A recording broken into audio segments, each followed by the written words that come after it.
আজকে আমি কাঞ্জি বলবো, রাইস কাঞ্জি কিভাবে তৈরি করা যায়। রাইস কাঞ্জি ভীষণ ইজি এবং এটা প্রচুর পরিমাণে প্রোবায়োটিক পাবেন আপনারা।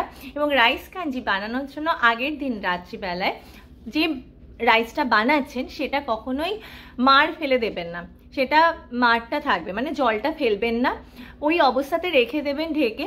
পরের দিন সকালবেলা হালকা ফ্র্যাগমেন্টেড হয়ে যাবে সেই ভাতটা নেবেন, তার মধ্যে দই দেবেন, তার মধ্যে একটু পিকলস দিতে পারেন, পেঁয়াজ লঙ্কা যে যেরকম খান দিতে পারেন, আর তেলের মধ্যে কারি পাতা, সর্ষে, জিরে আর শুকনো লঙ্কা দিয়ে একটু ফোড়ন দিয়ে সেই তেলটা আপনারা রাইসে দিয়ে দেবেন।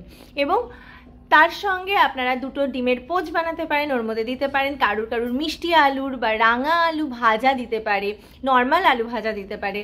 একসঙ্গে প্রোটিন, ফ্যাট, কার্বোহাইড্রেট সবগুলো কম্প্যাক্ট একটা খাবার, এবং যেটা আপনার শরীরের জন্য ভীষণ ভালো। শরীর ঠান্ডা থাকবে, সুস্থ থাকবে এবং আপনি সুস্থ থাকবেন এই গরমে।